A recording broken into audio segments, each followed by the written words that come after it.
اقول وباللہ التوفیق. الحمد للہ الالہ الاحد المعبود بالحق الصمد الذي شهد لنفسه بالتوحيد وجعله حقه على العبيد وأشهد أن لا إله إلا الله وحده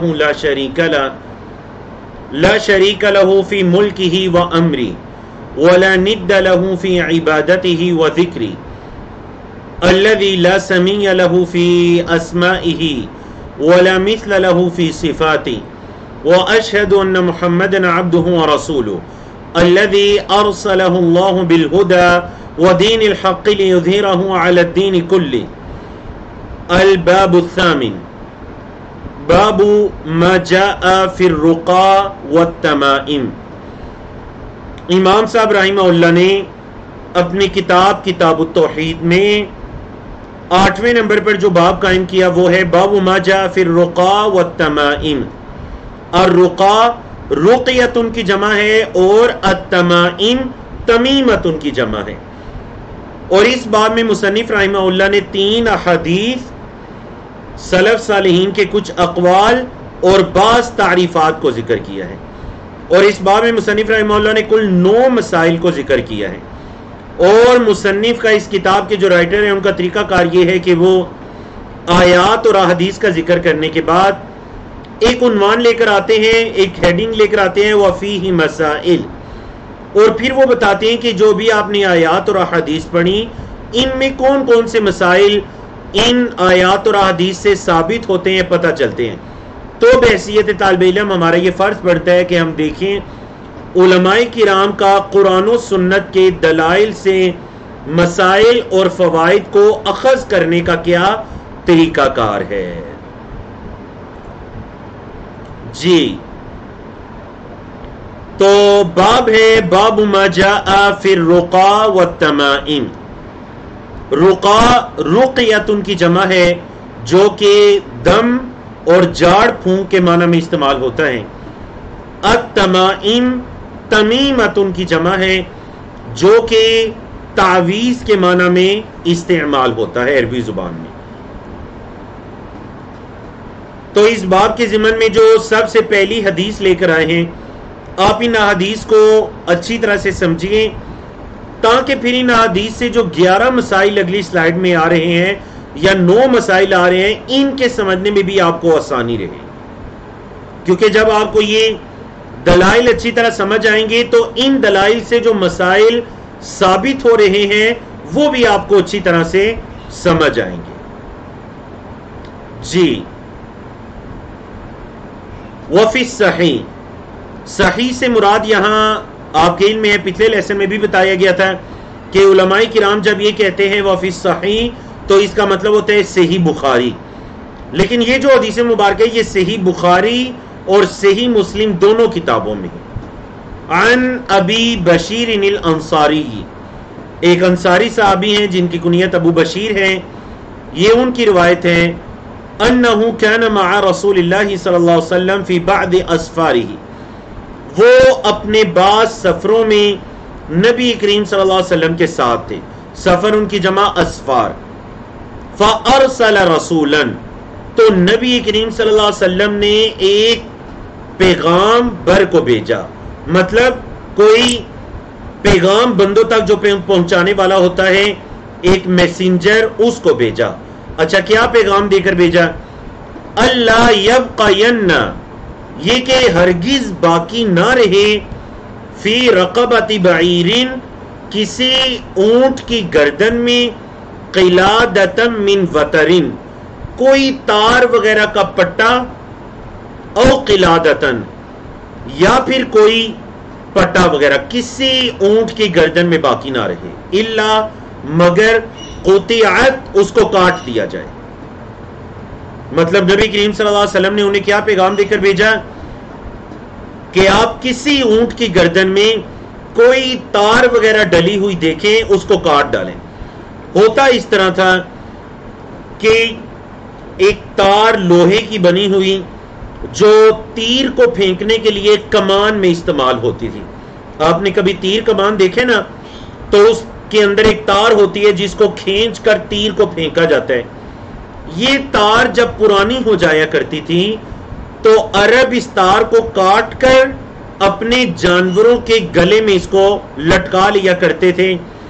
مقصد یہ ہوتا تھا کہ اگر جانوروں کے گلوں کے اندر یا ان کی ٹانگوں پر یا ان کے جسم کے ساتھ ایک تار بندھی ہوئی ہوگی، تعویذ مانند کوئی چیز لٹک رہی ہوگی، تو انہیں کسی طرح کی ان پر مصیبت نہیں آئے گی اور ہمارے جانوروں کو نظر نہیں لگے گی، ہمارے جانوروں کو نظر نہیں لگے گی.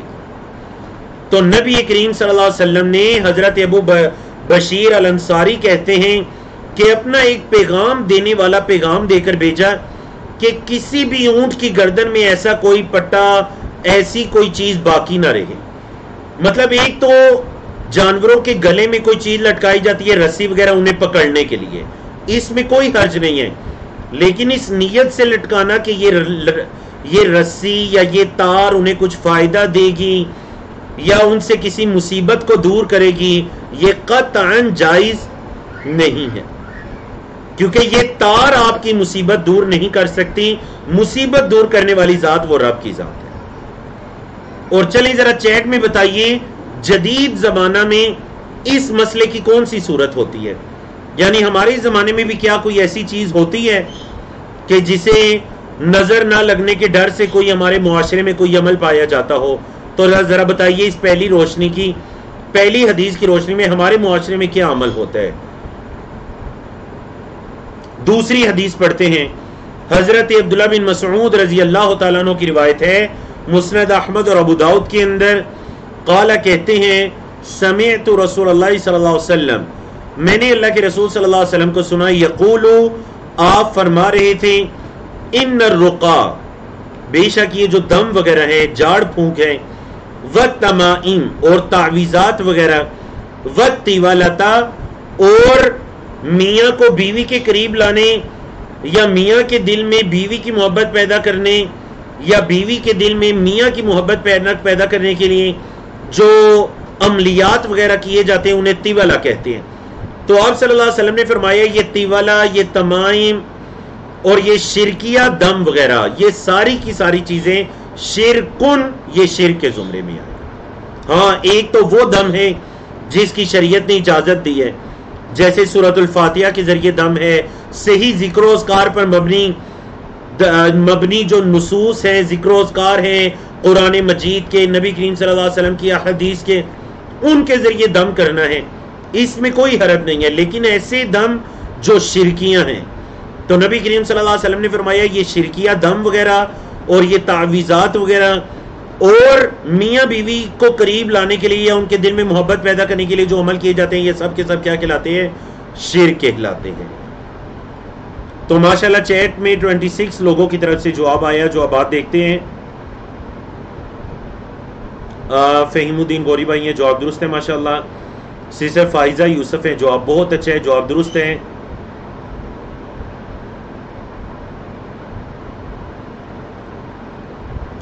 سسٹر گلناز اشرف ہیں، جواب درست ہے. سسٹر اقرا ہیں، جواب درست ہے.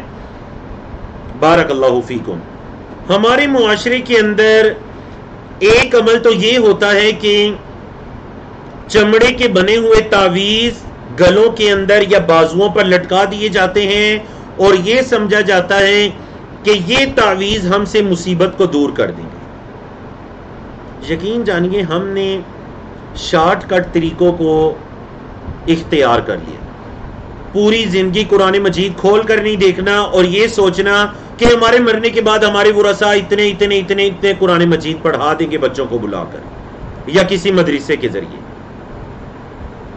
خود سے نمازیں نہیں پڑھنی کہ قضائے عمری دے دینی ہے. جی ایک نئی بدعت ایجاد ہوئی کہ آپ کسی کو کوئی رقم دے دیجئے اور اس کو کہیے میری اتنی عمر ہے، یا میرے جو والد یا فلاں فوت ہوئے ان کی اتنی عمر تھی، نمازیں نہیں پڑھا کرتے تھے، ان کی قضائے عمری دے دیجئے.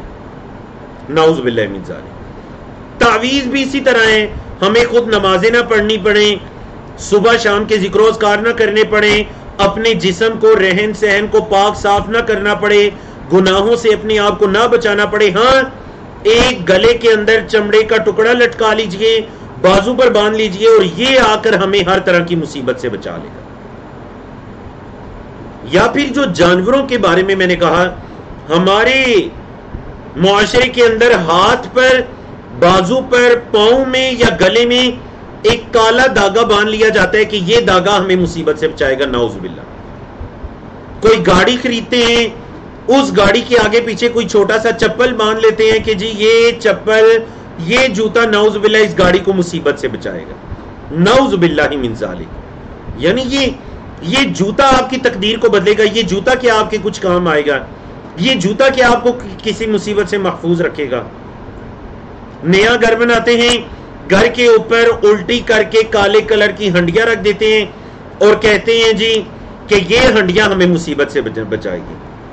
بچے کو بڑا اچھا کر کے تیار کرتے ہیں، اس کے ماتھے پر یا اس کے گالوں پر کالے کلر کا ایک چھوٹا سا ٹکا لگا لیتے ہیں اور سمجھتے ہیں یہ ہمیں مصیبت سے بچائے گا، یہ ہمیں نصر بد سے بچائے گا، نعوذ باللہ من ذالک۔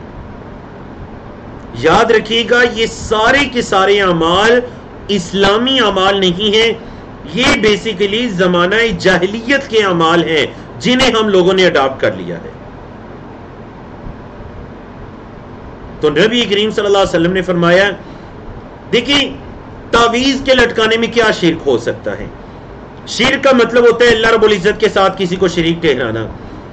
یہ موتی کا ہاتھ میں پہننا، گلے میں لٹکانا، کسی عقیق کا پہننا، یہ سمجھنا کہ یہ میرے حالات اچھے کر دے گا، دھاگے کا باندھنا، مطلب کہ آپ اللہ رب العزت کے علاوہ کسی اور چیز پر اعتماد کر رہے ہیں۔ آپ اللہ کو چھوڑ کر کسی اور پر ہے آپ کا اعتماد، اس اعتبار سے یہ کیا کہلائے گا؟ شرک کہلائے گا۔ وہ اکیلا ہے جو پریشان حال کی پریشانیوں کو دور کرتا ہے، جو ہماری دعاؤں کو قبول کرتا ہے۔ ہم جب یہ کہتے ہیں ہم اللہ پر ایمان لائے تو یاد رکھیے گا ایمانیات کے جو 6 ارکان ہیں، 6 پلرز ہیں، ان کے اندر چھٹا رکن کیا ہے؟ وَبِالْقَدْرِ خَيْرِهِ وَشَرِّهِ، وَبِالْقَدْرِ خَيْرِهِ وَشَرِّهِ، میں اچھی اور بری تقدیر پر ایمان لایا۔ تو جب کوئی انسان یہ کہتے ہیں میں اچھی اور بری تقدیر پر ایمان لائے، تو کیا پھر یہ گنجائش باقی بچتی ہے کہ اگر میرے پر کوئی مصیبت آ جائے تو میں اللہ کو چھوڑ کر، حالانکہ میں نے کہا کہ میں اچھی بری تقدیر پر ایمان لایا، میرے ساتھ کچھ اچھا ہو یا برا ہو وہ اللہ کی طرف سے ہے، میں اس پر ایمان لایا، یہ میری تقدیر ہے، پھر میں یہ کہوں کہ نہیں اگر میرے ساتھ کچھ برا ہوا ہے تو یہ دھاگا، یہ تعویذ، یہ چمڑے کا ٹکڑا، یہ عقیق، یہ موتی، یہ کالا جوتا، یہ کالا ٹکا میری مصیبت کو دور کر دے گا۔ حالانکہ میں کہہ رہا ہوں مصیبت اللہ کی طرف سے آتی ہے۔ جب اللہ کی طرف سے آتی ہے تو یہ چیزیں کیسے آپ کی مصیبت کو دور کریں گی؟ اللہ ہی مصیبت دور کرنے والا ہے۔ تو آئیے تیسری حدیث کی طرف۔ وعن عبد اللہ بن عکیم مرفوعا، حضرت عبداللہ بن عکیم کی مرفوع روایت ہے، فرماتے ہیں مرفوعاً کا مطلب ہے کہ وہ اس روایت کو نبی کریم صلی اللہ علیہ وسلم سے بیان کر رہے ہیں۔ آپ صلی اللہ علیہ وسلم نے فرمایا من تعلق شیئا، جس نے کسی چیز کو لٹکایا، وکیل الیہ، اسے اسی چیز کے سپرد کر دیا جاتا ہے۔ جس نے کسی چیز کو لٹکایا اسے اسی چیز کے سپرد کر دیا جاتا ہے۔ اللہ اکبر۔ جس نے کسی چیز کو لٹکایا اسے اس کے سپرد کر۔ کسی نے ہاتھ میں موتی پہنا اور یہ سمجھا کہ یہ میرے حالات بدل دے گا، گلے میں تعویذ پہنا یا کوئی عقیق لٹکایا، کوئی کالا دھاگا باندھا، گاڑی کے ساتھ کوئی پرانا جوتا باندھا، نئے مکان کے اوپر کوئی ہنڈیاں رکھی، کوئی بھی ایسا کام کیا، ہاتھ میں کوئی چھلا چھلا پہنا اور یہ سمجھا کہ یہ میرے حالات ٹھیک کر دے گا۔ نبی کریم صلی اللہ علیہ وسلم نے فرمایا جس نے کسی چیز کو لٹکایا، وکیل الیہ، اس چیز اس انسان کو اسی چیز کے سپرد کر دیا جاتا ہے۔ وکیلا توکیل سے ہے، اس انسان کو اس چیز کے ذمے کر دیا جاتا ہے۔ مطلب جو اللہ رب العزت ہمارا خالق اور مالک ہے، ہم اللہ کی حفاظت میں ہیں، تو اللہ رب العزت اپنے ذمے کو اٹھا لیتا ہے، اپنی حفاظت کو ایسے انسان سے اٹھا لیتا ہے اور اس انسان کو اسی چیز کے سپرد کر دیا جاتا ہے جس چیز پر وہ انسان تکیہ لگائے ہوئے. اللہ اکبر، یعنی کس قدر یہ بڑی وعید ہے. بالکل صحیح حدیث ہے مسند احمد اور جامع ترمذی کے اندر، جس نے کسی چیز کو لٹکایا اس کو اسی کے سپرد کر دیا جائے گا. تم نے اس کڑے کو لٹکایا، اس دھاگے کو لٹکایا اور یہ سمجھا کہ یہ اچھائی لے کر آیا، تم اسی کے سپرد ہو. اللہ کی حفاظت تم سے اٹھ گئی. اللہ، یقین جانیے یہ اللہ کا غضب ہے کہ اللہ رب العزت کسی بندے سے اپنی حفاظت کا ذمہ لے. اب امام صاحب تشریح کرتے ہیں کہ التمائم سے کیا مراد ہے. کہتے ہیں تمائم شیئن، یہ ایک چیز ہے یعلق علی الاولاد، جو بچوں پر جس کو لٹکایا جاتا ہے عن العین، نظر لگنے کے ڈر سے. نظر لگنے کے ڈر سے بچوں کے گلوں میں جس چیز کو، یا بچوں کے گلے میں، بازو میں، پاؤں پر جس چیز کو لٹکایا جاتا ہے نظر لگنے کے ڈر سے، یہ تمائم کہلاتی ہے، چاہے وہ کوئی بھی چیز ہو. امام صاحب کہہ رہے ہیں لیکن اذا کان من القرآن، جب وہ چیز قرآن سے ہو، فرخص فیہ بعضهم، تو بعض علماء نے اس کی اجازت دی ہے. مطلب جب وہ چیز قرآنی چیز ہے، وہ تعویذ قرآنی ہے، یا پھر کسی صفحے پر کوئی آیت کریمہ یا کوئی ذکر و اذکار لکھ کر گلے میں لٹکا دیا گیا ہے، تو بعض علماء نے اس کی رخصت دی ہے. وبعضهم، اور بعض نے لم یرخص فی، اس کی رخصت نہیں دی. وَيَجْعَلُهُ، اور اس کو بنایا ہے من المنہی عنہ، ان امور میں سے جن سے منع کیا گیا ہے. منہم، ان میں سے ابن مسعود، حضرت عبداللہ بن مسعود بھی ہیں. مطلب حضرت عبداللہ بن مسعود بھی یہ سمجھتے ہیں کہ چاہے قرآن کے ذکر و اذکار پر مبنی کوئی چیز ہے، اس کو لٹکانا جائز نہیں. اب دیکھیے دو طرح کے موقف آگے. بعض علماء نے کہا کہ نہیں، قرآنی ذکر و اذکار یا تعویذ لٹکانا جائز ہے، اور بعض نے کہا کہ نہیں، بالکل جائز نہیں ہے. دونوں میں سے درست بات کون سی ہے؟ آپ ذرا غور کریں. حضرت عبداللہ بن مسعود عظیم صحابی ہیں، اللہ کے رسول صلی اللہ علیہ وسلم آپ کی تربیت کرنے والے ہیں. وہ حضرت عبداللہ بن مسعود یہ کہتے ہیں، اور دیکھیں حضرت عبداللہ بن مسعود اوپر حدیث کے راوی بھی ہیں، جو آپ نے دوسری حدیث پڑھی نا اس کے راوی بھی ہیں. وہ یہ سمجھتے ہیں کہ چاہے قرآنی تعویذ بھی ہے، اس کا لٹکانا جائز. وجہ یہ ہے کہ قرآن مجید لٹکانے کے لیے نہیں آیا، قرآن مجید آیا ہے پڑھنے کے لیے. قرآن مجید کی برکت اس کے لٹکانے میں نہیں ہے، گلے میں پہننے میں نہیں ہے. قرآن مجید کی برکت اس کے پڑھنے اور اس کے عمل کرنے میں ہے. آپ اگر یہ چاہتے ہیں کہ ہمیں قرآن کی برکت حاصل ہو تو اس کو پڑھیے، اس کو سیکھیے، اس پر عمل کیجئے، اور خود سے پڑھ کر اپنے بچوں پر پھونکیے. بعض بچے وہ ہیں جو قرآن نہیں پڑھ سکتے، 1 سال یا اس سے کم عمر کے ہیں، ذکر و اذکار پڑھ کر ایک والدہ ایک والد ان پر پھونکے.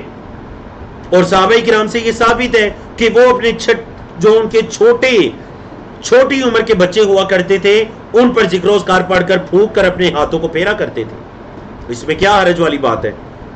ہم یہ کہتے ہیں ہمیں کچھ پڑھنا نہ پڑے، نہ خود سے پڑھنا پڑے، نہ بچوں کو پڑھانا پڑے. ہاں، کہیں سے جا کر تعویذ لے کر آ جائیں اور وہ تعویذ لٹکا لیں اور ہماری ساری مصیبتیں دور ہو جائیں، ساری پریشانیاں ہماری حل ہو جائیں.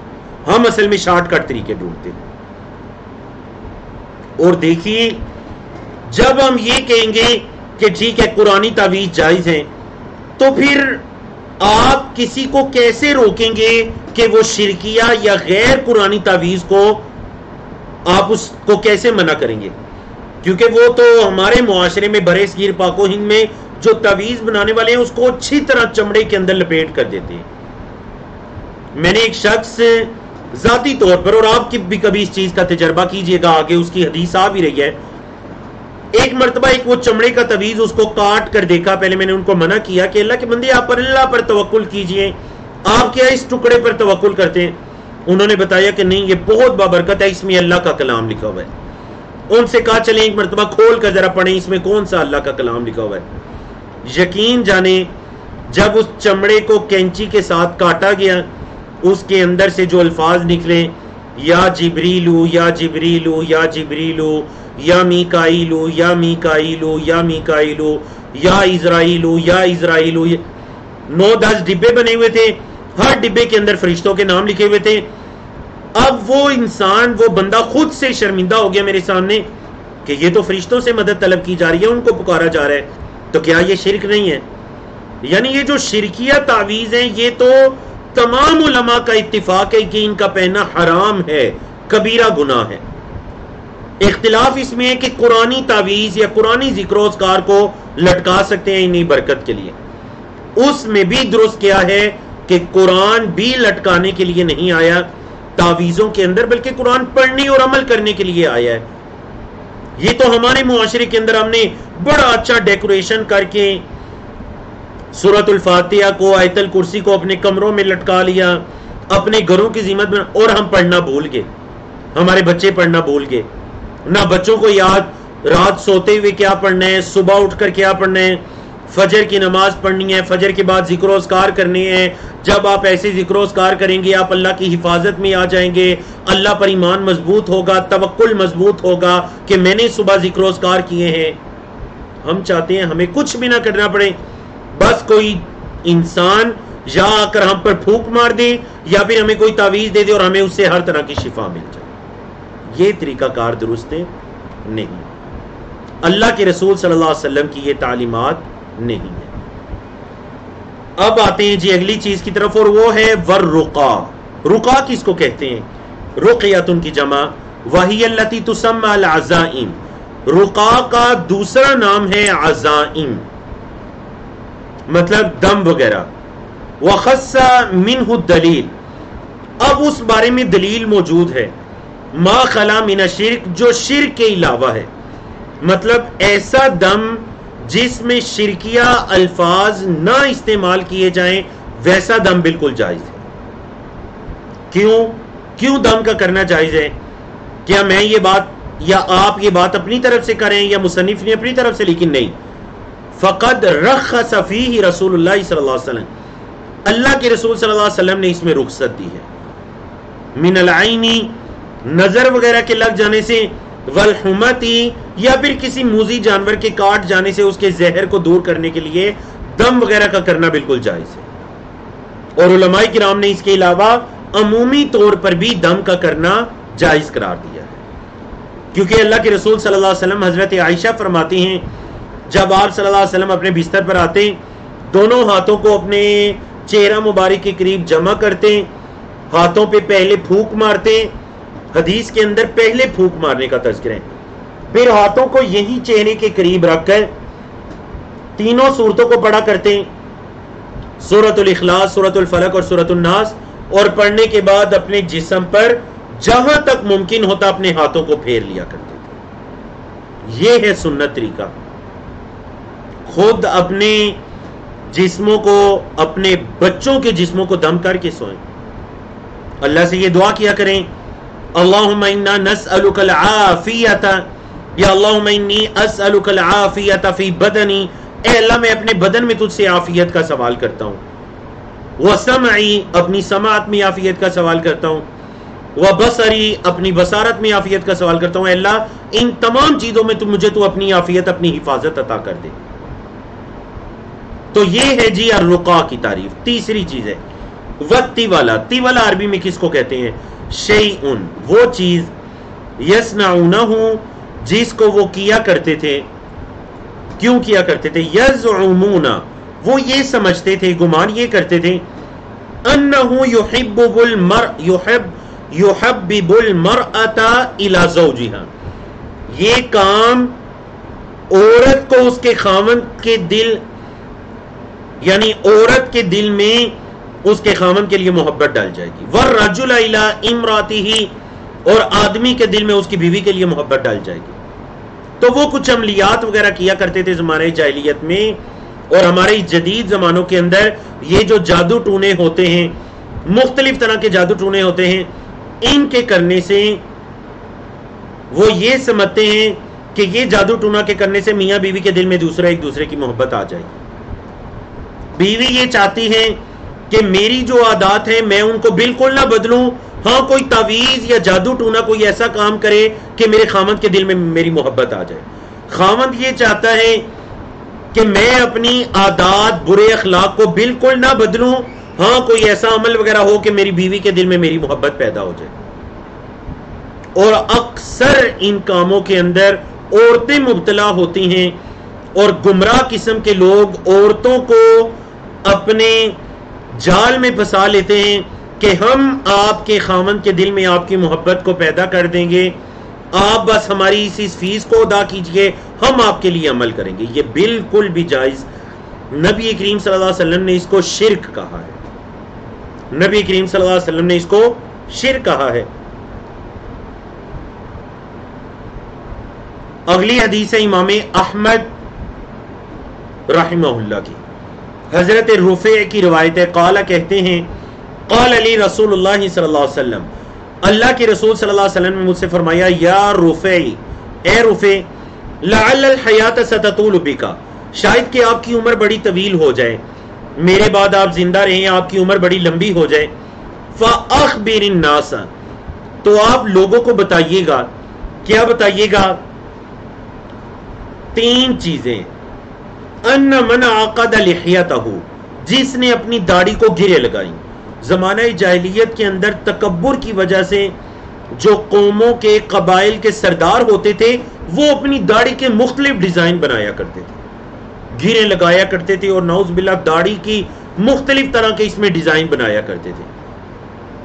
تو فرمایا جس نے اپنی داڑھی کو گرے لگائیں، نمبر 2، او تقلد وترن، یا پھر اس نے کسی تار وغیرہ کو لٹکایا، اس نے اپنے یا کسی جانور یا اپنے بچے یا کسی کے گلے میں تار، دھاگا، کسی ایسی چیز کو لٹکایا۔ نمبر 3، او استنجا برجیع دابۃ او عظم، یا پھر کسی جانور کے گوبر وغیرہ کے ساتھ، رجی کا مطلب گوبر، یا پھر اس کی ہڈی وغیرہ کے ساتھ استنجا کیا۔ کیوں؟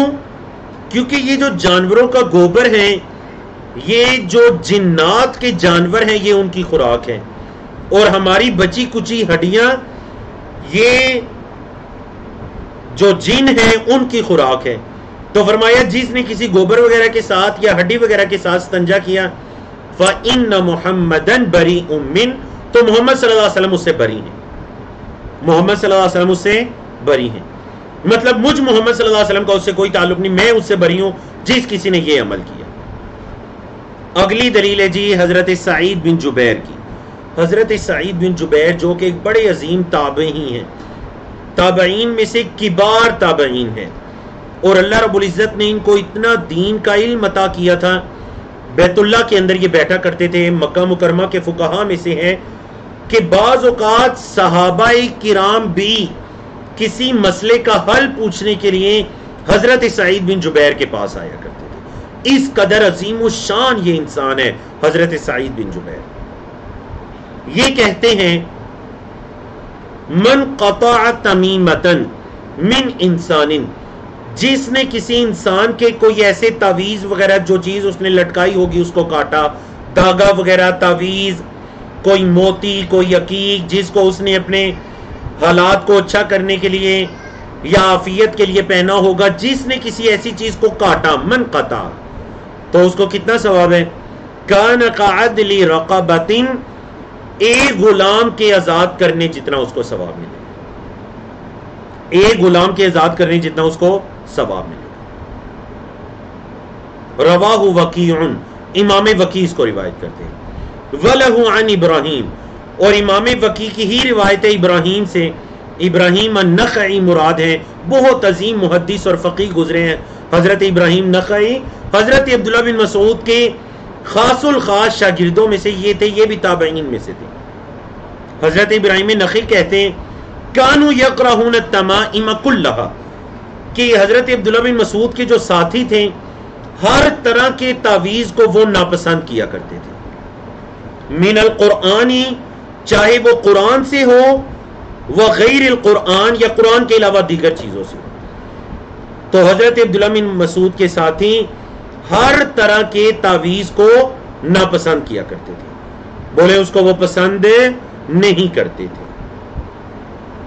اللہ اکبر. تو الحمدللہ اللہ رب العزت کی توفیق سے آپ نے آج کا ہمارا جو پہلا باب ہے چیپٹر نمبر 8 اس کے دلائل کو پڑھا مکمل، اور تعریفات اور تمام چیزوں کو پڑھا. اب ہم آتے ہیں کہ امام صاحب نے ان آیات اور احادیث اور اقوال سے کن مسائل کو ثابت کیا ہے. تو چند لمحات کے بعد ہم اپنی کلاس کا آغاز کرتے ہیں. آپ ذرا دیکھیے، آپ عربی کے اندر پڑھنے کی کوشش کیجئے کہ کون کون سے مسائل ثابت ہو رہے ہیں.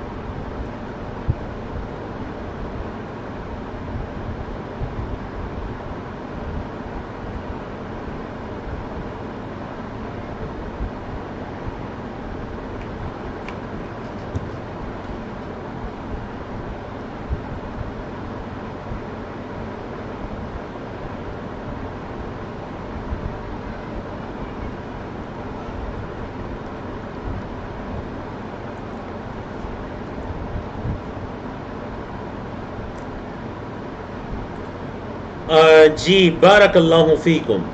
تو امام صاحب نے ماشاءاللہ ان دلائل سے 9 مسائل کو ثابت کی ہے. تو چلے ذرا ہم دیکھتے ہیں کہ کون سا مسئلہ کہاں سے پتا چلا. سب سے پہلے فرما رہے فی مسائل، اس باب میں کچھ مسائل ہیں، فوائد ہیں. الاولا، سب سے پہلا مسئلہ ہے تفسیر الرقا والتمائم، رقا اور تمائم کی تفسیر.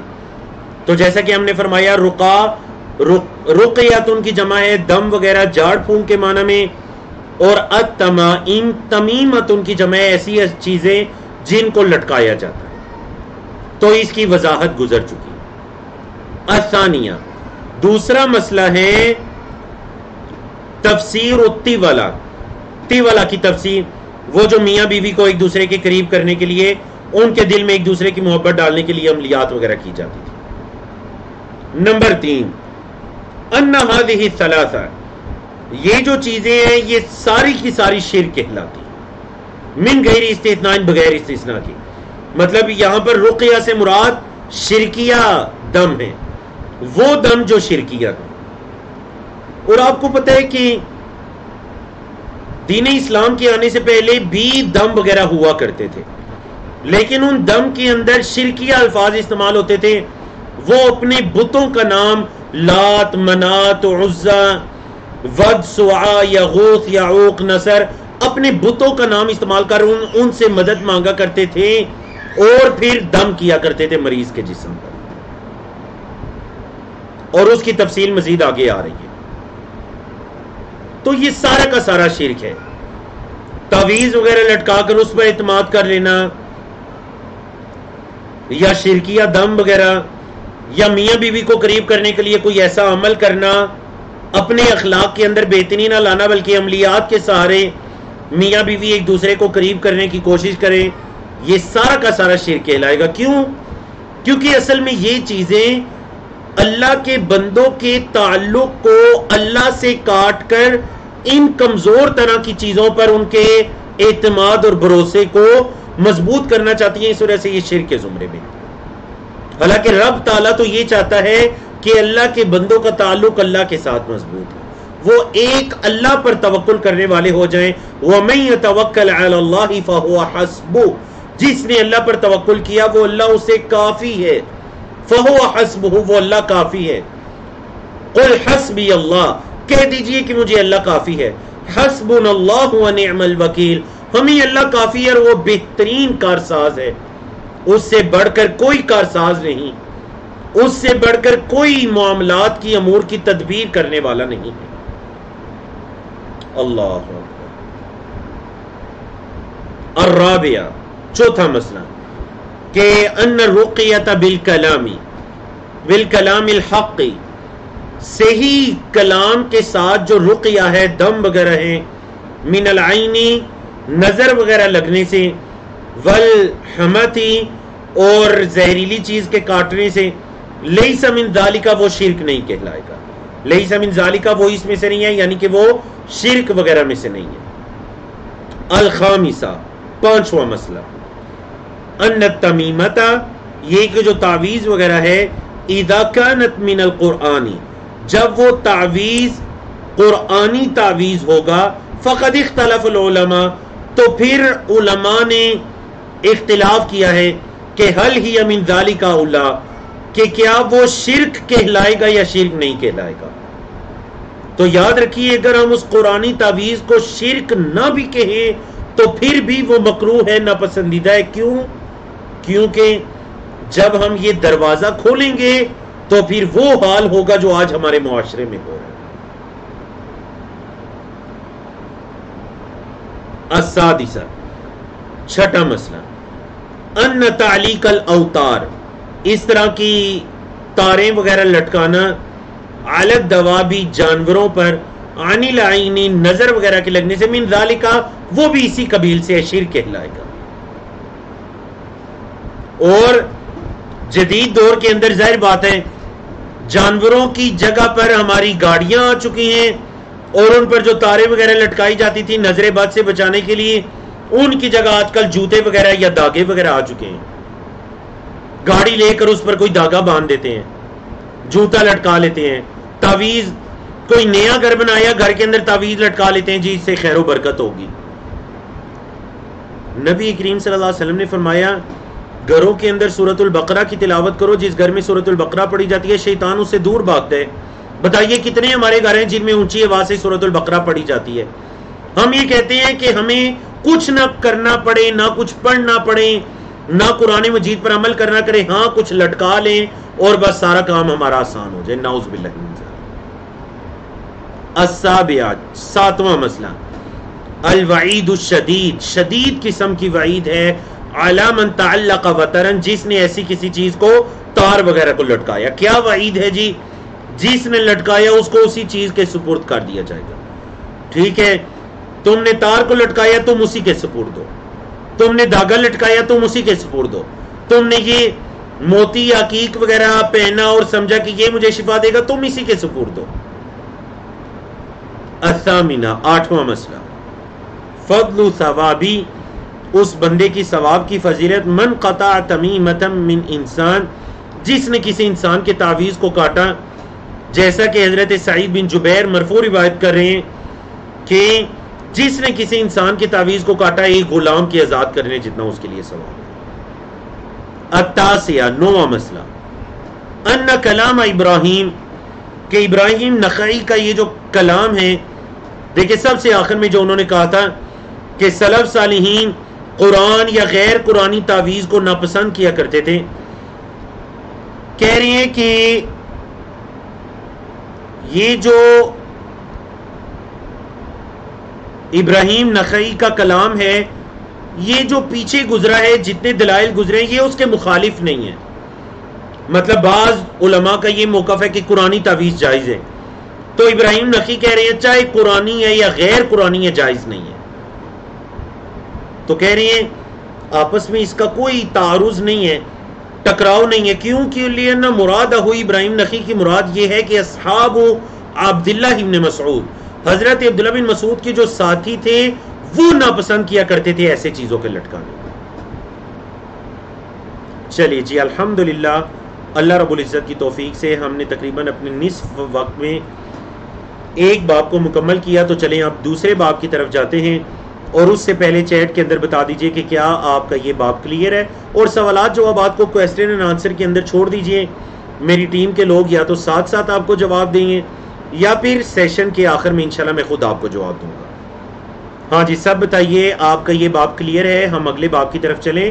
الباب التاسع، نواں باب، اور اس کا عنوان کیا ہے؟ چلیں جی بتائیے نویں باب کا عنوان کیا ہے. دیکھتے ہیں سب سے پہلے کس کی طرف سے جواب آتا ہے، کیونکہ آپ کے گروپس کے اندر اناؤنسمنٹ کی گئی تھی کہ 8ویں اور 9ویں باب کا عنوان کیا ہے.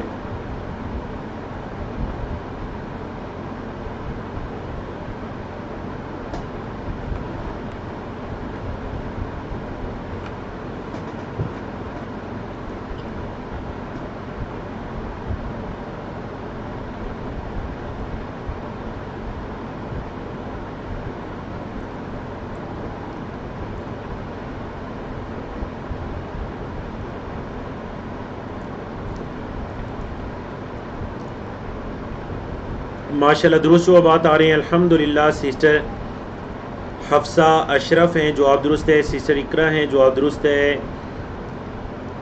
برادر عمران سعید ہیں، جواب درست ہے. سسٹر شمع فردوس ہیں، جواب درست ہے. بارک اللہ فیکم، الحمدللہ. سسٹر زنیرہ ایمن ہیں، جواب درست ہے.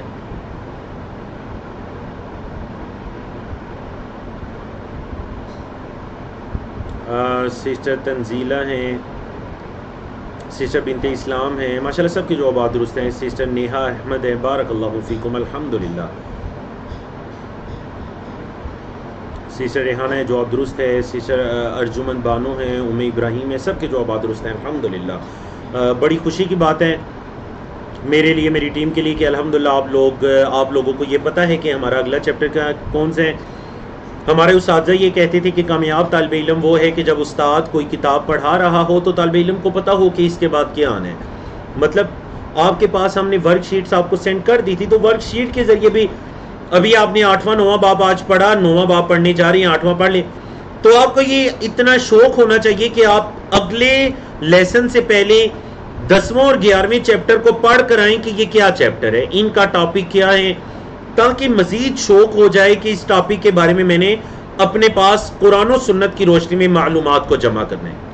اور یاد رکھیے گا مصنف رحمہ اللہ کا بھی یہ طریقہ کار ہے. اللہ مجھ طالب علم کو بھی یہ توفیق عطا کرے کہ ہم کوئی اپنی باتیں آپ تک نہیں پہنچا رہے، ہم وہ باتیں آپ تک پہنچا رہے ہیں یا جو اللہ رب العزت نے قرآن مجید میں فرمائی ہیں یا نبی کریم صلی اللہ علیہ وسلم نے حدیث میں فرمائی ہیں. ریفرنس ساتھ تمام چیزوں کے حوالہ جات موجود ہیں. اور یا پھر جو امت کے سلف صالحین گزرے ہیں، صحابہ کرام، تابعین، ائمہ محدثین، ان کا کلام آپ کو بتایا جا رہا ہے. تو امام صاحب 9واں باب لے کر آئے ہیں. الباب التاسع، باب من تبرک بشجرۃ او حجر ونحوہما، کہ جس نے کسی شجرہ درخت سے، او حجرین یا پتھر وغیرہ سے، ونحوہما یا پھر ان دونوں کی طرح کی کسی چیز سے برکت کو حاصل کیا. جس نے کسی درخت یا پتھر وغیرہ سے برکت کو حاصل کیا، یہ باب ہے اس کے بارے میں. امام صاحب نے اس باب میں ایک آیت کریمہ اور ایک حدیث، بس 2 دلائل ذکر کیے، لیکن ایک آیت اور ایک حدیث سے 22 مسائل کو ثابت کیا. کتنے مسائل کو جی؟ 22. تو یقیناً آپ کو مسائل پڑھتے ہوئے بڑا اچھا لگے گا. امام صاحب کی سوچ فکر پتہ چلے گی کہ وہ کس قدر گہرائی میں جاتے ہیں. اللہ اکبر. یقین جانیے بعض اوقات ہم جیسے طالب علموں کے لیے یہ سمجھنا مشکل ہو جاتا ہے کہ امام صاحب نے یہ مسئلہ کیسے اخذ کر لیا. یعنی اس مسئلے کو سمجھنا اتنا مشکل ہو جاتا ہے جو انہوں نے اس قرآن و سنت کی دلیل سے اخذ کیا ہوتا ہے. چاہے جائے کہ کسی ایسی دلیل سے وہ مسئلہ اخذ کیا جائے. تو ایک آیت اور ایک حدیث ہے اور 22 فوائد کو ان سے ثابت کیے ہیں کہ اس آیت اور حدیث سے 22 مسائل ثابت ہو گئے. اللہ اکبر. سارے بڑی ضروری مسائل ہیں. ایک آیت اور ایک حدیث. آیات ہیں سورۃ النجم کی. آپ کے علم میں افرائیتم اللات والعزى ومناة الثالثة الاخرى، یہ آیات ہیں سورۃ النجم کی. اللہ رب العزت کا فرمان ہے اعوذ باللہ من الشیطان الرجیم افرائیتم اللات والعزى، کیا خیال ہے تمہارا لات کے بارے میں؟ لات جو مشرکین مکہ کا ایک بت تھا، والعزى اور عزا نامی بت کے بارے میں، ومناة الثالثة الاخرى اور یہ جو تمہارا تیسرا بت ہے منات، اس کے بارے میں تمہارا کیا خیال ہے؟ لات اصل میں ایک شخص کا نام تھا، بڑا نیک انسان، مطلب رحم دل. وہ لوگوں کو کیا کیا کرتا تھا؟ عربی زبان میں کہتے ہیں لتا یا لتو، پانی میں، ٹھنڈے پانی میں ستو اور شہد کو گھول کر لوگوں کو پلانا. بڑا رحم دل انسان تھا. ٹھنڈے پانی میں ستو جو گرمیوں کا ایک خاص تحفہ ہوتا ہے، گرمیوں میں پیا جاتا ہے، ستو اور شہد کو پانی میں گھول کر لوگوں کو پلایا کرتا تھا. بڑا رحم دل تھا، سخی تھا، لوگ اس کی بڑی قدر کرتے تھے. جب وہ فوت ہو گیا تو لوگوں نے اسی کی قبر کی عبادت کرنا شروع کر دی اور اللہ کو چھوڑ کر اس کا ایک بت بنا لیا اور عرب کے مختلف قبائل اس بت کی عبادت کرنا شروع ہو. یاد رکھیے گا سیم ہمارے انڈیا میں رہنے والے مسلمان بہن بھائی سارے اس مسئلے کو اچھی طرح جانتے ہوں گے. ذرا آپ ہندوؤں سے پوچھئے کہ آپ کا یہ والا جو کیا کہتے ہیں جی وہ اپنے معبود کو کیا کہتے ہیں بھگوان, آپ کا یہ والا جو بھگوان ہے یہ کون تھا؟ آپ کو پوری ایک سٹوری بتائیں گے کہ یہ والا بھگوان اصل میں یہ کام کیا کرتا تھا, یہ ہوتا وہ ہوتا. اس کی مورتی بنا کر اس کے بت بنا کر سامنے سجا لیے. تو مشرکین مکہ کا شرک بھی ایسا تھا کہ جب کوئی نیک انسان فوت ہو جاتا پہلے اس کی قبر پر چکر شکر لگایا کرتے, قبر کی مٹی کو لے جایا کرتے, اس کو برکت والا سمجھا کرتے, پھر اس کے پتھر کی مورتیاں بنا لیا کرتے تھے اور ان مورتیوں سے برکت حاصل کیا کرتے تھے. یہ سمجھا کرتے تھے کہ یہ مورتیاں ہمیں شفا دیں گی اور یہ ہمیں اللہ کے قریب کریں گی. نعوذ باللہ من ذالک. العزا عزیز ان کی مؤنث ہے, یہ بھی ایک بت کا نام تھا. اور تیسرا ہے منات. سورۃ النجم کے اندر ان تینوں بتوں کا ذکر ہے. عرب کے سب سے بڑے بت یہ تین بت کہلاتے تھے. منات ایک بت تھا جس کے قدموں میں جانوروں کو کثرت سے ذبح کیا جاتا تھا. اسی مناسبت سے عربی زبان میں منا یا منی کی ان کا لفظی مطلب ہوتا ہے ٹپکنا. تو اس کے قدموں میں جانوروں کا خون بہایا جاتا تھا تو اس کا نام منات پڑ گیا. بولے اس کا کیا نام پڑ گیا؟ منات. تو یہ جو تینوں بت ہیں اللات, العزا, منات, یہ تینوں بت عرب کے ہاں شرک کا بہت بڑا ذریعہ اور عرب کے ہاں شرک کے اڈے کہلاتے تھے. تو امام صاحب نے یہاں یہ آیت کیوں لے کر آئے؟ یہ آیت اس لیے لے کر آئے کہ زمانہ جاہلیت کے اندر بھی لوگ برکت لینے کے لیے کبھی ان نیک یا رحم دل انسانوں کی قبروں کے پاس جایا کرتے تھے, کبھی ان کے جو بت بنا کر رکھے ہوتے تھے ان پتھروں کے پاس جایا کرتے تھے, کبھی درختوں کے پاس جایا کرتے تھے اور یہ سمجھتے تھے کہ یہ ہمیں کچھ برکت دے دیں گے, ان کی وجہ سے ہمارے حالات کچھ اچھے ہو جائیں گے. جس طرح کہ آج ہمارے بعض مسلمان اس گمراہی میں پڑ چکے ہیں کہ جی آپ وہاں کا ایک پھیرا لگا لیجئے اور آپ کے حالات بالکل اچھے ہو جائیں گے. بتائیے ہمارے برصغیر پاک و ہند میں نہ صرف غیر مسلم بلکہ مسلمان بھی آپ کو ایسے عمل کرتے ہوئے دکھائی دیں گے یا نہیں؟ وہ جو فلاں قبر ہے وہاں پر جا کر چڑھاوا چڑھا دیجئے, آپ کا یہ مسئلہ حل ہو جائے. اور پھر کہتے ہیں جی ہم تو اللہ کے نام کا دے رہے ہیں. اللہ کے بندوں اگر اللہ کے نام کا کچھ خرچ کرنے تو اپنے گھروں کے اندر کرو, قبر پر جا کر خرچ کرنے کی کیا ضرورت ہے؟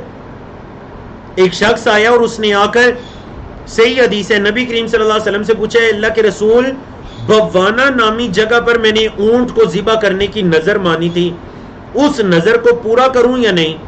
نبی کریم صلی اللہ علیہ وسلم نے فرمایا کہ ذرا یہ بتائیے کہ کیا اس جگہ پر کوئی بت وغیرہ تو نہیں تھا؟ بوانا نامی جگہ پر کہا نہیں, وہاں پر کوئی بت نہیں تھا. نبی کریم صلی اللہ علیہ وسلم نے پوچھا جو زمانہ جاہلیت میں میلے لگا کرتے تھے, لوگ ایک جگہ پر جمع ہوتے تھے پورے عرب سے, تو وہاں کوئی میلہ وغیرہ تو نہیں لگتا تھا؟ کہا نہیں اللہ کے رسول بوانا نامی جگہ پر کوئی میلہ نہیں فرمایا ہاں پھر جا کر اپنی نظر کو پورا کرو. ٹھیک ہے تم نے نظر مانی ہے, وہاں جا کے ذبح کرو گے تو کرو, لیکن پہلے پوچھا وہاں پر کوئی شرک, کوئی بدعت, کوئی ایسی چیز تو نہیں ہوتی تھی؟ حتیٰ کہ کوئی میلہ وغیرہ لوگ تو جمع نہیں ہوتے تھے. کہا نہیں ایسی کوئی چیز نہیں تھی, کہا جا کر اپنی نظر پوری کرو. مطلب اگر ایسی چیز ہوتی تو آپ صلی اللہ علیہ وسلم کبھی بھی اس صحابی کو اجازت نہ دیتے. تو اگر ہم بھی اللہ کے نام کا خرچ کرنا چاہتے ہیں تو گھروں کے اندر کیجئے. جس اللہ نے وہاں آپ یہ سمجھتے ہیں کہ وہ قبر پر جا کر کریں گے وہ اللہ قبول کرے گا, وہ اللہ آپ کے گھر میں بھی قبول کر سکتے ہیں. ہاں قبروں پر جانا تو وہ شرک اور بدعت کہلائے گا کہ آپ, بعض لوگ کہتے ہیں دیکھیں جی ہم تو قبر کو سجدہ نہیں کر رہے, ہم تو قبر والے سے نہیں مانگ رہے. آپ سجدہ نہیں کر رہے, آپ مانگنے نہیں, آپ اس شرک والی جگہ پر کیا کرنے جا رہے ہیں؟ نبی کریم صلی اللہ علیہ وسلم نے قبروں کی طرف جانے کا حکم دیا ہے. فرمایا میں نے تمہیں قبروں کی زیارت کرنے سے منع کیا تھا شرک کے دروازے کو بند کرنے کے لیے, مطلب میں نے تمہیں منع کیا تھا، اب میں تمہیں حکم دے رہا ہوں کہ جاؤ، جا کر قبروں کی زیارت کرو۔ کیوں؟ فَإِنَّهَا تُذَكِّرُ الْآخِرَةَ، کیونکہ قبروں کی زیارت کرنا آخرت کو یاد دلاتا ہے۔ جتنا تم قبروں کی زیارت کرو گے تمہیں اپنی قبریں، اپنی آخرت یاد آئیں گی۔ ہاں، اس نیت کے ساتھ اگر کوئی قبرستان جاتے تو بالکل درست ہے، لیکن اگر اس نیت کے ساتھ کوئی کسی شرک کے اڈے پر جاتے تو اسے کہا جائے گا میرے بھائی آپ عام مسلمانوں کے قبرستان میں چلے جائیں اپنی آخرت کو یاد کرنے کے لیے، آپ کو اس جگہ پر جانے کی ضرورت نہیں ہے جس جگہ سینکڑوں کی تعداد میں لوگ آ کر شرکیہ اور بدعتی اعمال کرتے ہیں۔ تو یہ تھی جی آیت کریمہ۔ اب ہم آتے ہیں حدیث کی طرف۔ حضرت ابو واقد اللیثی رضی اللہ تعالیٰ عنہ کی روایت ہے، بڑی خوبصورت حدیث ہے اور بڑے آپ نے غور سے اس حدیث کو پڑھنا ہے، کیونکہ آپ کو ہوتا ہے امام صاحب نے آیت کریمہ سے ایک مسئلہ ثابت کیا اور 21 مسائل اس حدیث سے ثابت کیے ہیں جو آپ پڑھنے جا رہے ہیں، 21 مسائل۔ تو اگر آپ کو حدیث اچھی طرح سمجھ آئے گی تو اس کے بعد جو امام صاحب مسائل بتائیں گے آپ کو وہ مسائل بھی بڑے اچھے سے سمجھ آئیں گے۔ اگر حدیث سمجھ نہ آئی تو آپ کو مسائل بھی اچھے سے سمجھ نہیں آئیں گے۔ تو حضرت ابو واقد اللیثی کہتے ہیں خرجنا مع رسول اللہ صلی اللہ علیہ وسلم الی حنین، غزوہ حنین کی طرف ہم نکلے۔ غزوہ حنین مطلب فتح مکہ کے بعد طائف کے، حوازن اور ثقیف کے پاس حنین کا علاقہ، ان قبائل کے ساتھ جنگ کے لیے اللہ کے رسول صلی اللہ علیہ وسلم 12,000 کا لشکر لے کر وہاں گئے تھے غزوہ حنین۔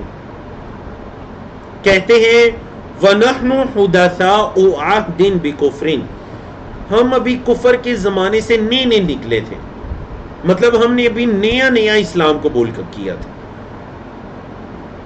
کیونکہ یاد رکھیے گا اللہ نے سورۃ الفتح کے بارے میں کیا فرمایا، اذا جاء نصر اللہ والفتح، سورۃ النصر کے بارے میں وَرَأَيْتَ النَّاسَ يَدْخُلُونَ فِي دِينِ اللَّهِ أَفْوَاجًا، لوگ فوج در فوج اللہ کے دین میں داخل ہو رہے ہیں۔ تو ان 12,000 کے لشکر میں بڑی تعداد کے اندر، بعض روایت کے مطابق 2,000، بعض کے مطابق 2 سے بھی زیادہ، بڑی تعداد کے اندر وہ لوگ بھی شامل تھے جنہوں نے فتح مکہ کے موقع پر اسلام قبول کیا تھا، جنہیں اسلام قبول کیا ابھی چند دن ہوئے تھے۔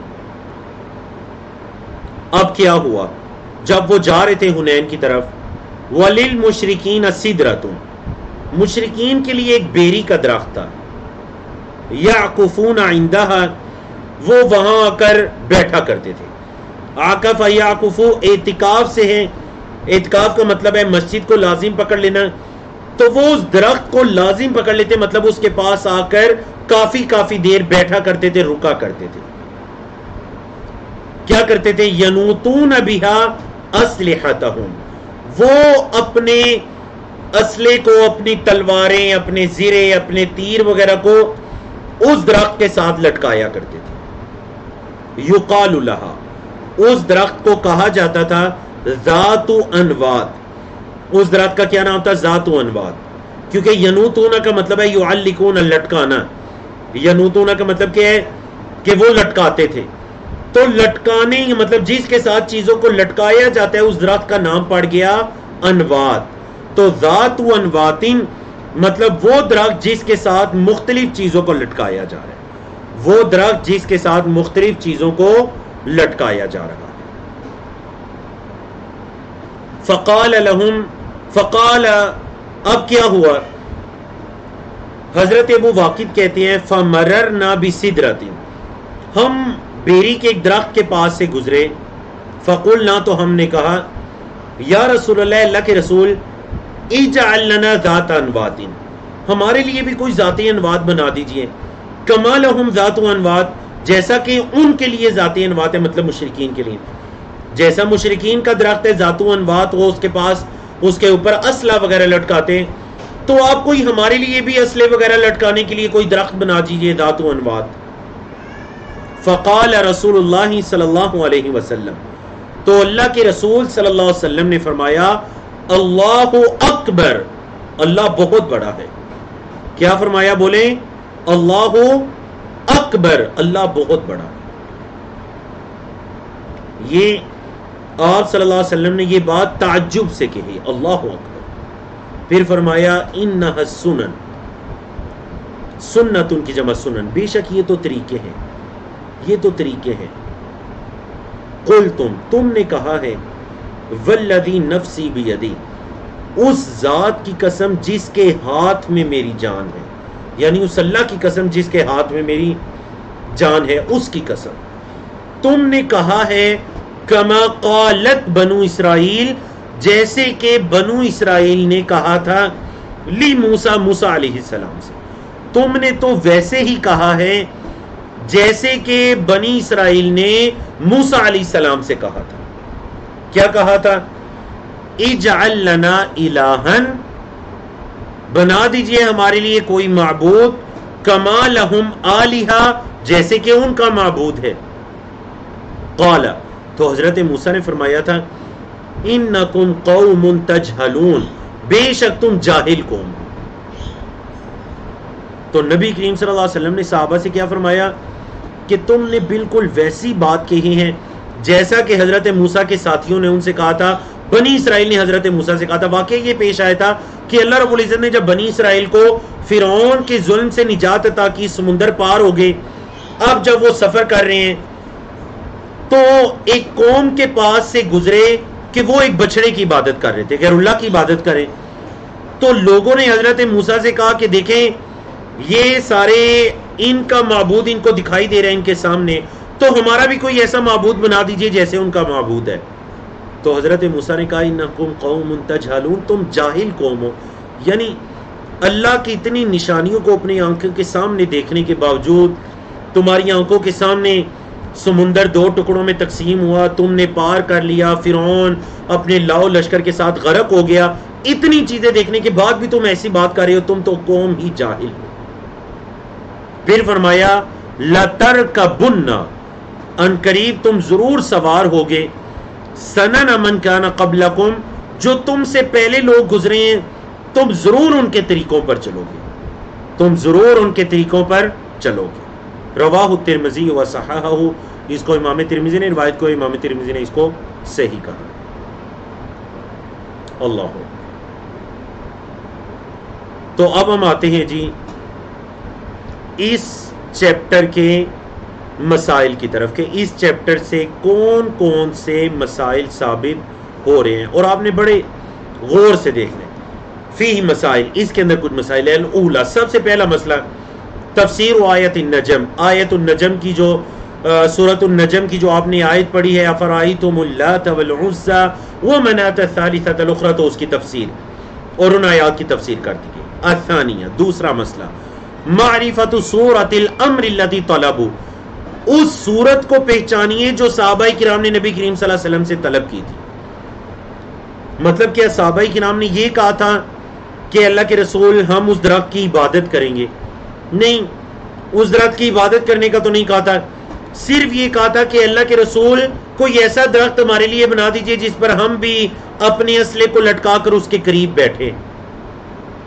نبی کریم صلی اللہ علیہ وسلم نے انہیں مشابہت دے دی بنی اسرائیل کے اس عمل کے ساتھ کہ بنی اسرائیل نے جیسے غیر اللہ کی عبادت کرنے کو طلب کیا تھا حضرت موسیٰ سے، تو تم نے بھی بالکل ویسی بات کی ہے. اللہ اکبر. تو اس صورت کو پہچانیے. الثالثہ، تیسری چیز کونہم لم یفعلوا، دیکھیں صحابہ نے کچھ ایسا کیا نہیں تھا، صرف انہوں نے اللہ کے رسول سے اس چیز کا مطالبہ کیا تھا، صرف مطالبہ کیا تو آپ صلی اللہ علیہ وسلم نے انہیں یہ چیز بیان فرمائی. الرابعہ کونہم، ان کا کرنا، قصدوا التقرب الی اللہ بذلک، ان کا مقصد تو صرف اللہ کا تقرب تھا. لظنہم انہ یحب، ہاں ان کا یہ گمان تھا کہ شاید اللہ رب العزت اس کام کو پسند کرے گا، یہ درختوں کے قریب ہونا اور درختوں سے تبرک وغیرہ حاصل کرنا، برکت لینا، شاید کہ اللہ اس کام کو پسند کرے گا. صحابہ نے تو یہ سمجھا تھا. کیوں؟ کیونکہ بہت بڑی تعداد میں لوگ نئے دین اسلام میں داخل ہوئے تھے، تو انہوں نے یہ سمجھا کہ شاید یہ درختوں کے پاس بیٹھنا یا اسلحہ وغیرہ لٹکانا جیسے مشرکین لٹکا رہے ہیں، یہ کوئی ثواب کا کام ہوگا، اللہ یا اس کے رسول صلی اللہ علیہ وسلم اس کو پسند کرتے ہوں گے، تو چلے ہم بھی یہ مطالبہ کر دیں. الخامسہ پانچواں مسئلہ انہم اذا جہلوا ھذا یا جاہلوا ھذا، وہ صحابہ کرام جب اس چیز سے ناواقف ہیں، جاہل ہیں، فغیرہم اولا بالجہل، تو جو ان کے علاوہ دوسرے لوگ ہیں وہ زیادہ جاہل ہو سکتے ہیں، لا علم ہو سکتے ہیں۔ یہاں جاہل سے مراد کیا ہے؟ لا علم ہونا، کہ جب صحابہ کرام کو ایک مسئلے کا نہیں پتا تھا، خاص کر وہ جو نئے نئے دین اسلام میں داخل ہوئے تھے، جب انہیں ایک مسئلے کا نہیں پتا تو دوسرے لوگوں کو زیادہ لا علم ہو سکتے ہیں عقیدے کے مسائل سے۔ السادسہ چھٹا مسئلہ ان لہم من الحسنات، ان کے لیے نیکیاں، والوعد بالمغفرہ، صحابہ کے لیے اللہ کی طرف سے نیکیوں کا وعدہ ہے، مغفرت کا وعدہ ہے، ما لیس لغیرہم، جو ان کے علاوہ کسی کے لیے نہیں۔ مطلب جو مغفرت اللہ صحابہ کرام کو اللہ نے عطا کی، اپنی خوشنودی، اپنی رضا، یا جو نیکیاں عطا کرنے کا ان کو وعدہ کیا، جو اجر عطا کرنے کا وعدہ کیا، وہ صحابہ کے علاوہ تو کسی کو نہیں کیا۔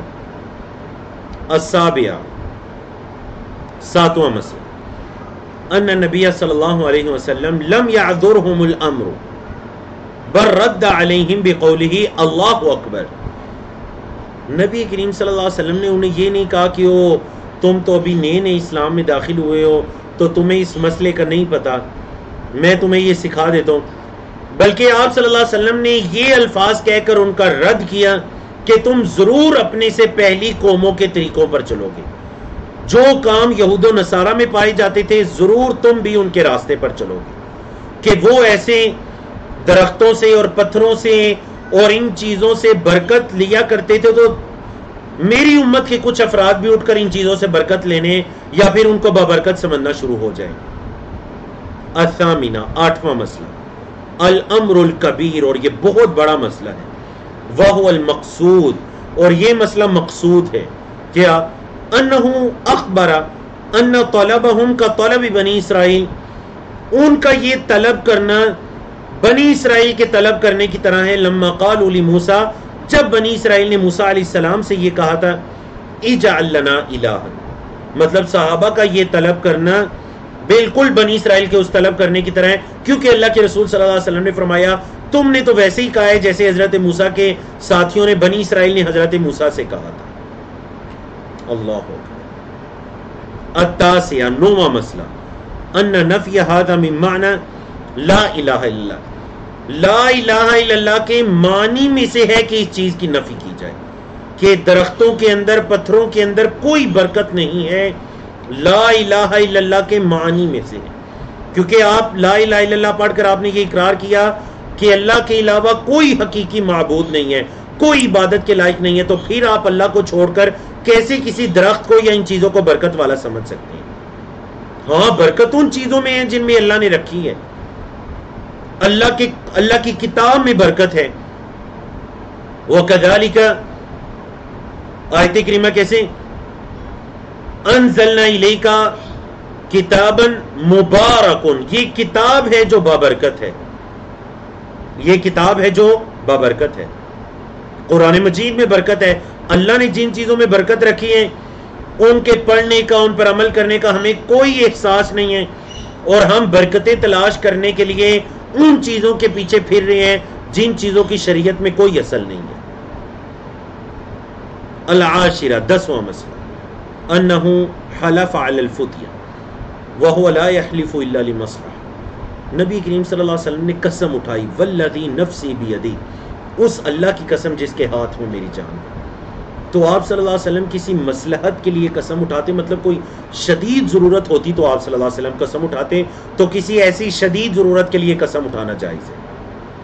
الحادی عشر گیارہواں مسئلہ ان الشرک فیہ اکبر و اصغر، اچھا اس بارے میں شرک اکبر بھی ہو سکتا ہے اور اصغر بھی ہو سکتا ہے، لأنہم لم یرتدوا بہذا، کیونکہ صحابہ کرام یا وہ لوگ جو نئے نئے دین اسلام میں داخل ہوئے تھے یہ مطالبہ کرنے کے ساتھ مرتد نہیں کہلائے، تو پتہ چلا شرک اصغر بھی ہو سکتا ہے، شرک اکبر بھی۔ مطلب اگر کسی نے یہ سمجھا کہ یہ پتھر ہی میری مشکلات حل کرے گا، یہ شرک اکبر کہلائے گا، اور اگر کسی نے یہ کہا کہ نہیں مشکلات تو اللہ حل کرے گا لیکن یہ پتھر سبب بنے گا، یہ شرک اصغر چھوٹا شرک کہلائے گا، کیونکہ آپ نے اس چیز کو سبب سمجھا جو سبب ہے نہیں۔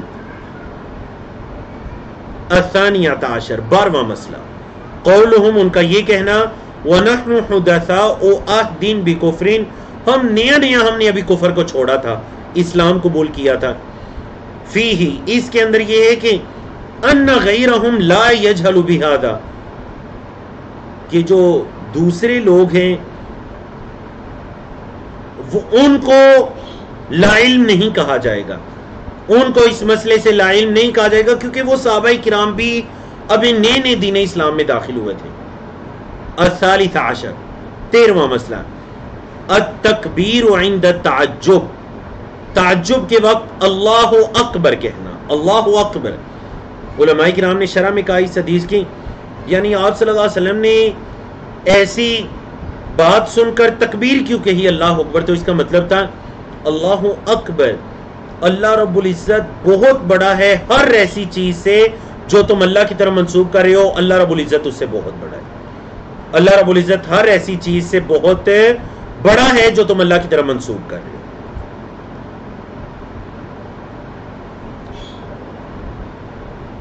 خلاف لمن کریہہ اس کے برخلاف جس نے اس کو ناپسند جائے، مطلب بعض لوگوں نے یہ کہا کہ نہیں اللہ اکبر کہنا مکروہ ہے، جائز نہیں ہے، تو نہیں بالکل جائز ہے، حدیث کے اندر موجود ہے، نبی کریم صلی اللہ علیہ وسلم کو بھی بڑا تعجب ہوا تو آپ صلی اللہ علیہ وسلم نے اللہ اکبر کہا، تو تعجب کے وقت یا اللہ کی بڑائی کو بیان کرنے کے وقت اللہ اکبر کہا جا سکتا ہے۔ الرابع عشر 14واں مسئلہ، سد الذرائع سد الذرائع مطلب چاہے صحابہ کرام کی نیت بالکل خالص تھی کہ وہ صرف اسلحہ لٹکانے کی بات کر رہے تھے، لیکن پھر بھی آپ صلی اللہ علیہ وسلم نے اس کو ناپسند جانا، کیوں؟ کیونکہ اگر اس دروازے کو کھول دیا گیا تو پھر زمانہ جاہلیت کی طرح لوگ صرف اسلحہ لٹکانے پر بس نہیں کریں گے، بلکہ ان درختوں کو، ان پتھروں کو برکت والا سمجھنا شروع کر دیں گے، اور ایک وقت آئے گا اللہ کو چھوڑ کر اسی چیز کی عبادت کرنا شروع کر دیں گے۔ تو بعض اوقات شریعت میں کوئی کام سد و ذریعہ کی وجہ سے منع ہو جاتا ہے، اگرچہ اس کام میں کوئی حرج نہیں ہوتا۔ مثال کے طور پر ہمارے اس کورس کو لیڈ کرنے والے اسحاق بھائی مجھے آ کر یہ کہتے ہیں کہ میں یورپ کی طرف سفر کرنا چاہتا ہوں، تو ٹھیک ہے سفر کرنا جائز ہے، لیکن ساتھ وہ یہ کہتے ہیں کہ دیکھیں اگر میں یا کوئی بھی مسلمان وہاں پر جائے گا تو وہ گناہ کے اندر مبتلا ہو سکتا ہے، تو پھر سفر کرنا جائز نہیں ہوگا سد الذریعہ کی وجہ سے۔ کیوں؟ کیونکہ یہ سفر ایک گناہ کا سبب بن سکتا ہے، تو آپ کو یہ سفر سے بھی روک دیا جائے گا۔ سمجھائیے، آپ کو اس سفر سے بھی کیا کر دیا جائے گا؟ روک دیا جائے گا۔ کیوں؟ کیونکہ یہ سفر آپ کو گناہ تک لے کر جانے والا ہے۔ تو شریعت اسلامیہ میں نہ صرف گناہ کرنا منع ہے، بلکہ جو چیزیں گناہ تک لے کر جانے والی ہیں وہ چیزیں بھی منع ہیں۔ یاد رکھیے اسی وجہ سے اللہ نے فرمایا لا تقربوا الزنا، زنا کے قریب بھی نہ جاؤ، فحاشی کے قریب بھی نہ جاؤ۔ کیا مطلب ہر وہ کام جو تمہیں اس کام کے قریب لے جانے والا ہے تم اس کے بھی قریب نہ جاؤ، یہ مطلب ہے لا تقربوا الزنا۔ تو بعض اوقات شریعت میں کچھ چیزیں ان میں ظاہراً کوئی قباحت نہیں ہوتی، لیکن آپ سد الذریعہ کی وجہ سے اس کو منع کر دیتے ہیں کہ اگر یہ دروازہ کھل گیا تو بہت جہالتیں عام ہو جائیں گی۔ بولیں جی بہت جہالتیں کیا ہو جائیں گی؟ عام ہو جائیں گی۔ 15واں مسئلہ، النہی عن التشبہ باہل الجاہلیہ، اہل جاہلیت کی مشابہت کرنے سے منع کر دیا گیا۔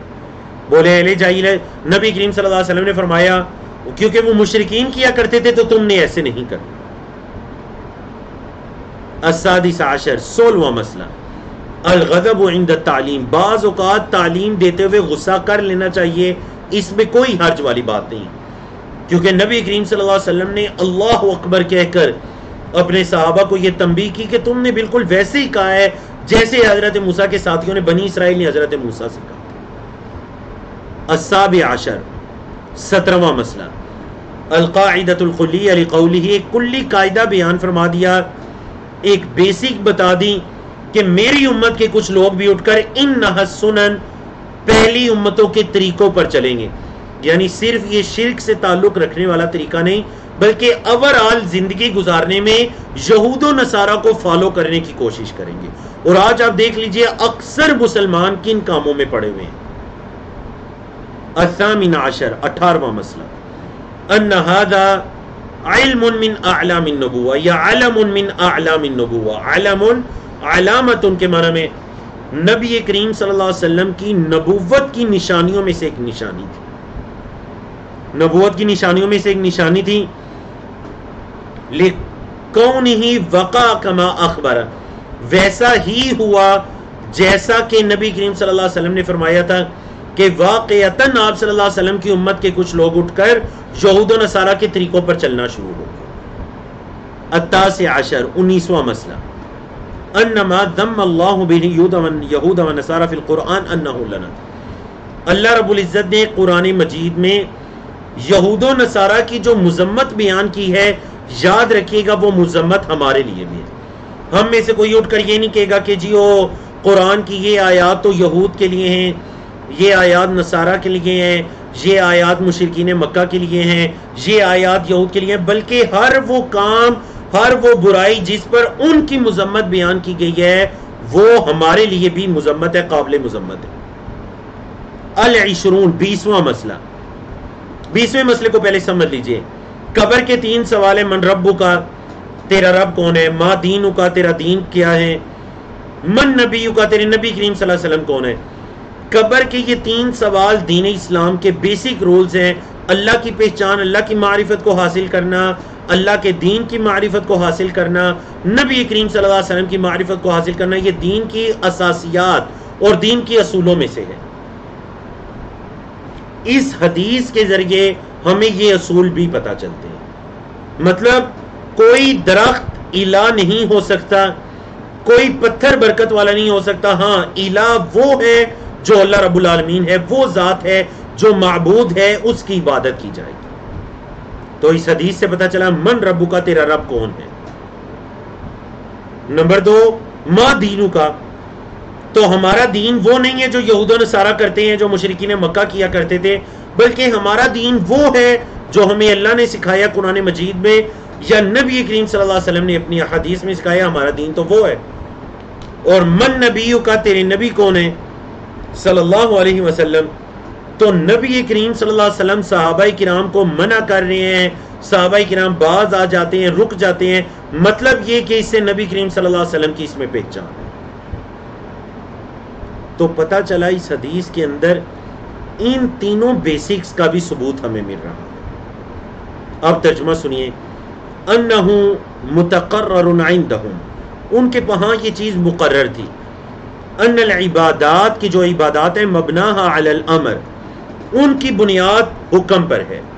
جو اللہ نے حکم دیا, اللہ کے رسول نے حکم دیا, اس پر ہے عبادات کی بنیاد. فصار فیہ التنبیہ علی مسائل القبر, تو اس پر قبر کے مسائل پر تنبیہ بھی ہو جاتی ہے. من ربو کا فواضح, تو بڑی واضح ہے اس حدیث سے. واما من نبیو کا, تیرے نبی کون ہے؟ فمن اخبارہ بانباء الغیب, تو نبی کریم صلی اللہ علیہ وسلم نے جو غیب کی خبریں دی ہیں اس سے پتہ چلتے ہیں. مطلب آپ صلی اللہ علیہ وسلم نے فرمایا تم ضرور اپنے سے پہلے لوگوں کے طریقوں پر چلو گے. واما ما دینک, اور جو یہ ہے ما دینک, فمن قولہم, تو اس قول سے پتہ چلتے ہیں اجعل لنا الی آخر, آخر تک. تو پتہ چلا دین وہ نہیں ہے جو آپ اپنی آنکھوں کے سامنے دیکھ رہے ہیں, دین وہ ہے جو قرآن و سنہ میں لکھا ہو. الحادی والعشرون 21واں مسئلہ ان سنت اہل الکتاب مذمومۃ کسنت المشرکین, اہل کتاب کے طریقے بھی قابل مذمت ہیں جیسے کہ مشرکین مکہ کے طریقے ہیں. جیسے مشرکین مکہ کے طریقے قابل مذمت ہیں, اسی طرح اہل کتاب کے طریقے بھی قابل مذمت ہیں.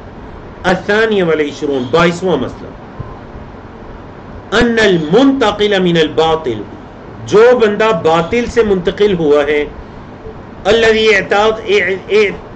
اعتادہ قلبہ, جس کے دل کو اس کی عادت ہو چکی تھی, لا یؤمن, اس سے بے خوف نہیں ہوا جائے گا, ان یکون فی قلبہ بقیۃ من تلک العادہ، کہ اس کے دل میں کہیں وہ پرانی عادت تو نہیں ہے.